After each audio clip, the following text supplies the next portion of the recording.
Sudamérica tiembla. Dos países con fronteras extensas, historias paralelas y heridas que nunca cerraron, se observan con desconfianza. Argentina y Chile, separados por los Andes, pero enfrentados por el pasado. Durante la Guerra del Pacífico, Argentina se mantuvo neutral, pero no olvidó. Durante la Guerra de las Malvinas, Chile ofreció pistas secretas a la Royal Air Force y Argentina jamás lo perdonó. Detrás de los saludos diplomáticos, la desconfianza es permanente. En 2025, la tensión escala en silencio. Disputas territoriales no resueltas, reclamos cruzados en la Patagonia y la Antártida, bases extranjeras que se instalan bajo el pretexto científico y alianzas que rozan la provocación. ¿Qué pasaría si hoy estallara un conflicto armado entre Argentina y Chile? El reloj empieza ahora, porque en el extremo sur del planeta la paz es frágil y el terreno brutal. El Cono Sur parece tranquilo, pero bajo la superficie de la diplomacia y los tratados firmados, Chile y Argentina siguen en tensión latente por una herencia histórica sin cicatrizar del todo. ¿Dónde están los puntos de fricción que podrían encender una guerra total? La Patagonia es una inmensidad indomable, miles de kilómetros de cordilleras, valles glaciares y estepa. En el papel, delimitada; en el terreno, vulnerable. Argentina controla el 70% de la Patagonia continental, pero ha acusado a Chile en más de una ocasión de avanzar sobre el límite. El caso más reciente fue el reclamo por el campo de hielo sur, zona entre el monte Fitzroy y el Cerro Murallón, donde ambos países interpretan de forma distinta los límites firmados en el Tratado de 1881 y sus protocolos posteriores. Chile, por su parte, observa con recelo las maniobras argentinas de patrullaje ampliado y presencia científica permanente en zonas sensibles. Una guerra entre ambos reactivaría estos focos con violencia. En un entorno tan vasto, la línea de fuego sería tan extensa como difusa, ideal para guerra de comandos, infiltraciones y ocupación táctica rápida. Ambos países reclaman soberanía sobre porciones de la Antártida. Chile controla la base Presidente Frei y Argentina la base Marambio, ambas en la península antártica. Hoy en paz, en cooperación científica, pero en un escenario bélico se transformarían en puestos avanzados estratégicos para proyectar dominio sobre el continente blanco.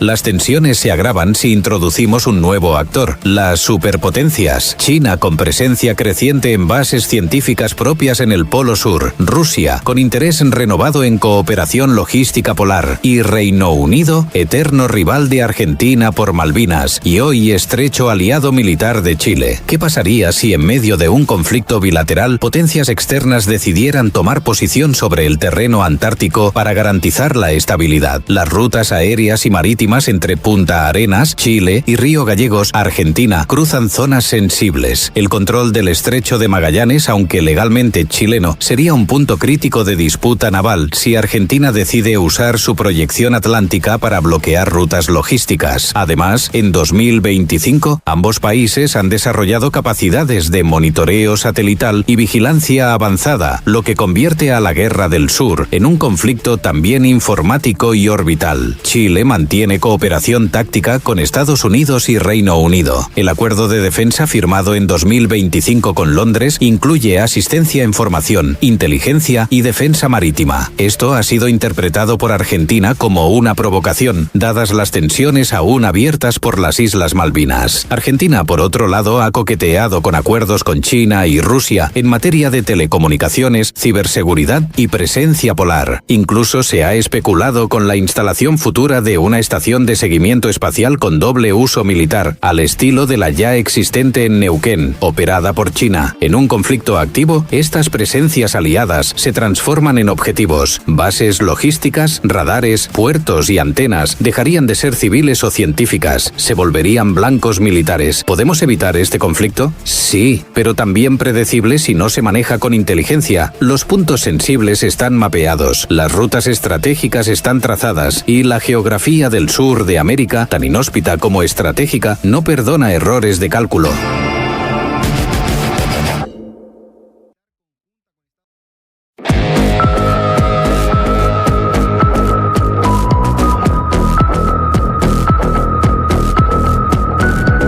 Una guerra entre Argentina y Chile no sería un desfile de poder, sería una guerra de geografía, logística, resistencia y estrategia pura. Y aunque muchos la imaginan como un conflicto simétrico, la realidad es más compleja, porque la fuerza no solo se mide en números, se mide en capacidad de despliegue, interoperabilidad y dominio del terreno. Hoy analizaremos con precisión quirúrgica qué puede hacer cada país si el conflicto estalla, qué unidades entrarían primero, qué fuerzas tienen ventaja, qué errores no pueden permitirse. Argentina posee uno de los ejércitos con mayor volumen humano de la región, más de 70.000 efectivos activos entre ejército, marina y fuerza aérea, sumados a una reserva de más de 300.000 hombres potencialmente movilizables. Cuenta con experiencia en combate real, la Guerra de las Malvinas, conflictos fronterizos con Chile, Laguna del Desierto en 1965, operaciones contra guerrilla y terrorismo interno. Sus principales fortalezas: tamaño territorial, puede operar en profundidad estratégica, industria nacional con capacidad de producir munición, blindados ligeros y logística terrestre, tanques TAM modernizados, camiones tácticos, vehículos gaucho, proyección atlántica, bases aéreas clave en Santa Cruz, Río Gallegos y Río Grande, útiles para lanzar operaciones hacia el sur. Sus debilidades: una fuerza aérea obsoleta. Los A-4AR Fighting Hawk, únicos cazas en servicio, están al límite de su vida útil. No hay cazas supersónicos operativos. Marina debilitada, sin portaaviones desde hace años y solo un submarino operativo con dudas sobre su estado real. Falta de interoperabilidad moderna. Sus sistemas no están integrados digitalmente al nivel de fuerzas OTAN. Argentina puede golpear, pero no sostener una guerra de desgaste prolongada en múltiples frentes sin apoyo logístico extranjero. El ejército de Chile no es el más grande, pero es uno de los más eficientes y profesionalizados de América Latina. Con aproximadamente 75.000 efectivos activos, posee una doctrina de movilidad, interoperabilidad OTAN y entrenamientos combinados con Estados Unidos, Reino Unido y otras potencias. Sus principales fortalezas: blindados Leopard 2A4 y Marder alemanes, operativos en entornos duros como el desierto y la montaña, helicópteros Black Hawk y Bell 412, fundamentales para transporte, evacuación, reconocimiento y patrullaje en zonas inaccesibles, simuladores, red táctica digitalizada, sistemas de fuego Combat NG, que permiten coordinar artillería con precisión quirúrgica, entrenamiento extremo, tropas de montaña, ejercicios como Infierno Blanco y despliegue en alta cordillera, selva y zonas árticas. Sus debilidades: menor volumen logístico frente a Argentina, dependencia de repuestos y mantenimiento de armamento extranjero, vulnerabilidad de algunas bases del sur frente a un ataque simultáneo por aire y tierra desde la Patagonia Oriental. Chile no ataca primero, pero si es atacado, responde con exactitud quirúrgica y rapidez operacional. Su doctrina es movilidad, fuego selectivo y dominio del terreno vertical. La Patagonia sería el campo de batalla natural, pero esto no es Ucrania ni Medio Oriente. Aquí, las condiciones son brutales: vientos superiores a 100 km por hora, temperaturas bajo cero en verano, montañas intransitables sin entrenamiento especializado y escasa infraestructura vial en zonas clave. Aquí no gana quien tiene más tanques, gana quien llega primero, quien sobrevive al clima y quien puede moverse sin depender de bases fijas. Chile domina la montaña, Argentina domina el llano abierto y tiene mayor profundidad territorial. En 2025, la guerra no se libra solo en el campo, se libra en redes, satélites y servidores. Chile cuenta con una capacidad creciente en ciberdefensa, guerra electrónica y acceso a inteligencia compartida con Estados Unidos y Reino Unido. Argentina, si bien ha mejorado en telecomunicaciones militares, carece aún de una red integrada de comando en malla. Sin embargo, ha establecido acuerdos con China para cooperación en vigilancia satelital, estación espacial de Neuquén, y con Rusia en defensa antiaérea, radarización pasiva y sistemas SAM de corto alcance. Un ciberataque que inhabilite redes logísticas o radares podría inclinar la balanza sin disparar una bala. ¿Quién gana? Depende del tipo de guerra. En un conflicto corto, Chile tendría ventaja táctica inicial, mejor reacción, mejor despliegue en zonas críticas, superioridad aérea local gracias a sus F-16 modernizados. En una guerra prolongada, Argentina podría desgastar a Chile logísticamente, usando su profundidad territorial, mayor reserva humana y capacidad de absorber costos iniciales. Pero si entran terceros actores como Reino Unido o China, todo se reconfigura. ¿Gana quien tiene más soldados o quien domina el terreno? Suscríbete y permanece con atención porque ahora entra en juego el tablero tablero global, alianzas, potencias y los movimientos que nadie está viendo.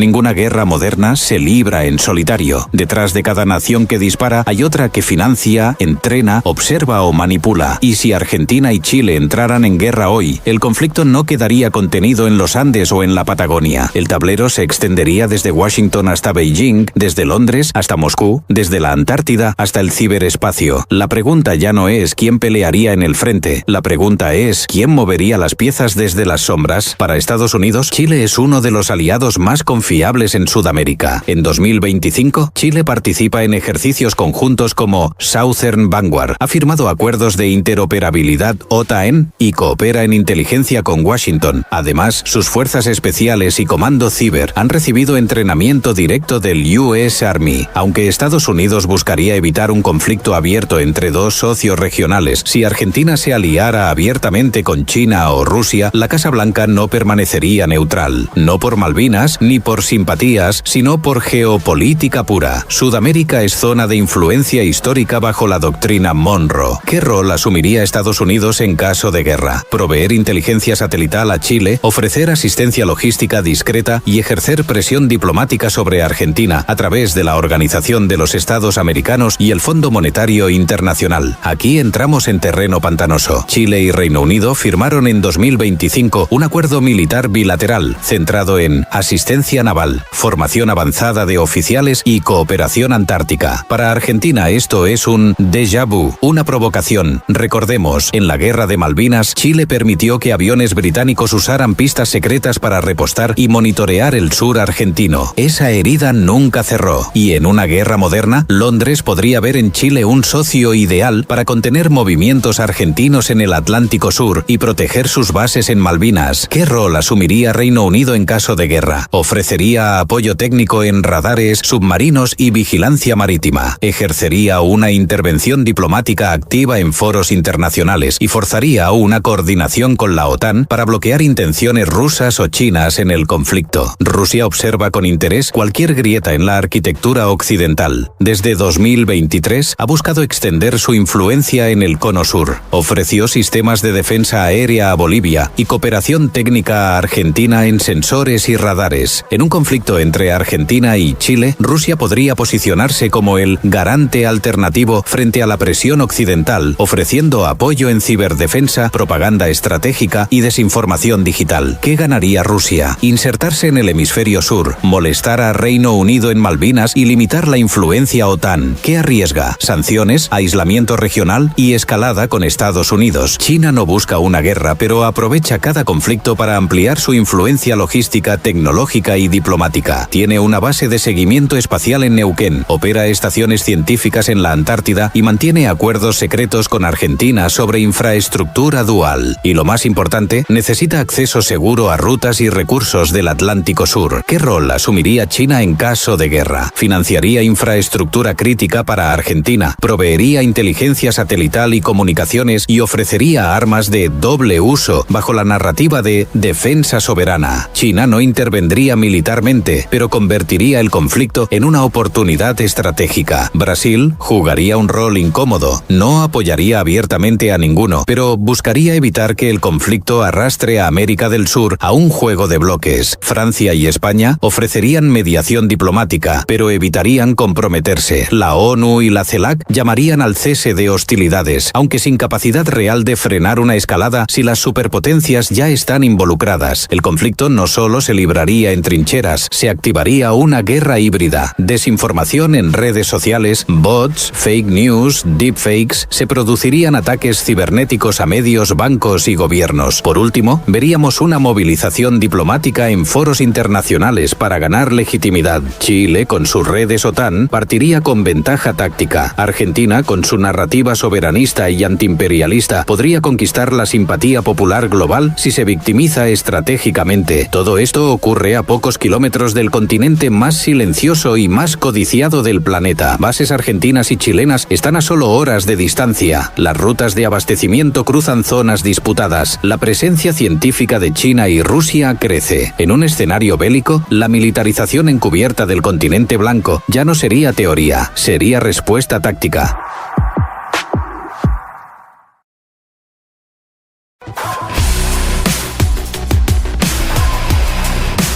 Si la guerra estalla, no será solo por un incidente fronterizo, será por algo mucho más tangible. Litio, agua, Antártida, recursos silenciosos, pero vitales. En un mundo que enfrenta una crisis climática, energética y alimentaria, el sur del continente americano se ha transformado en un nuevo escenario de poder estratégico. Y Argentina y Chile, lejos de estar preparados para compartirlo, compiten, aunque no lo digan, por dominarlo. Argentina y Chile integran junto a Bolivia el famoso Triángulo del litio, que concentra más del 50% de las reservas mundiales de este mineral esencial para baterías, autos eléctricos y sistemas de almacenamiento energético. Chile lidera en producción, con el Salar de Atacama controlado por empresas como SQM y Albemarle. Su litio ya es clave en las cadenas de suministro de Estados Unidos y Europa. Argentina, aunque retrasada en explotación, posee reservas enormes en el Salar del Hombre Muerto, Salinas Grandes y Olaroz. Ambos países compiten por exportar a los mismos mercados, pero en caso de conflicto, las rutas logísticas y los yacimientos se convierten en blanco militar prioritario. Un misil sobre una planta de evaporación y el mercado global colapsa. Un sabotaje en la ruta del litio y el precio del mineral se dispara. Además, si Chile corta el acceso a tecnología de extracción avanzada, Argentina queda limitada a métodos lentos y menos eficientes. Y si Argentina bloquea rutas terrestres de tránsito minero chileno por acuerdos binacionales, la presión económica se vuelve estratégica. Una tonelada de litio requiere más de 2 millones de litros de agua para extraerse, y el desierto de Atacama, zona clave para Chile, ya enfrenta estrés hídrico extremo. Pero eso no es todo. El río Silala, nacido en Bolivia, fluye hacia Chile y ha sido foco de disputa trilateral. El campo de hielo sur, donde nacen glaciares que alimentan cuencas críticas, sigue sin delimitación precisa entre Chile y Argentina. El acuífero guaraní, compartido por Argentina, Brasil, Paraguay y Uruguay, empieza a tener peso en debates de seguridad hídrica regional. En un escenario de guerra, el control del agua ya no es medioambiental, es táctico. Chile podría usar sus plantas desaladoras para abastecer zonas mineras mientras bloquea el acceso a cuencas compartidas. Argentina podría sabotear rutas de acceso a plantas en el norte chileno o controlar fuentes subterráneas clave en la región andina. Y en medio de esto, la narrativa internacional se activa. ¿Es válido usar el agua como arma de presión? ¿Quién tendría la razón ante la ONU o el Consejo de Derechos Humanos? Tanto Chile como Argentina reclaman soberanía sobre porciones superpuestas de la península antártica. Aunque el Tratado Antártico prohíbe actividad militar y explotación económica hasta 2048, todos los actores saben que esa prohibición es temporal. China ya tiene 5 bases permanentes. Rusia realiza investigaciones sobre minerales y microorganismos. Estados Unidos y Reino Unido consolidan infraestructuras logísticas desde el sur de Chile. Argentina opera la base Marambio y otras 6 instalaciones. Chile posee la base Frey y un aeropuerto capaz de operar vuelos logísticos durante casi todo el año. En caso de guerra, las bases científicas se convierten en puestos de vigilancia. Los buques logísticos se transforman en nodos de apoyo militar y los reclamos simbólicos mutan en control geoestratégico real. La guerra por la Antártida aún no comenzó, pero un conflicto entre Chile y Argentina podría acelerar el fin del tratado con consecuencias globales. China, interesada en litio y rutas australes, apoyaría a quien le garantice acceso logístico. Reino Unido, aún dolido por Malvinas, defendería con fuerza cualquier avance argentino que amenace sus posiciones. Rusia, enfrentada a la OTAN, vería en este conflicto la oportunidad de sembrar disenso en el hemisferio sur. Sudamérica, que parecía ajena a las guerras por recursos, se convertiría en el epicentro de la próxima disputa global por el control del futuro. ¿Qué harías tú si el agua, el litio y el acceso al sur del mundo estuvieran en juego? ¿Compartirías o pelearías por ellos? Suscríbete y permanece atento porque a continuación desvelaremos los 3 finales posibles de este conflicto, desde la disuasión estratégica hasta una guerra total con intervención global.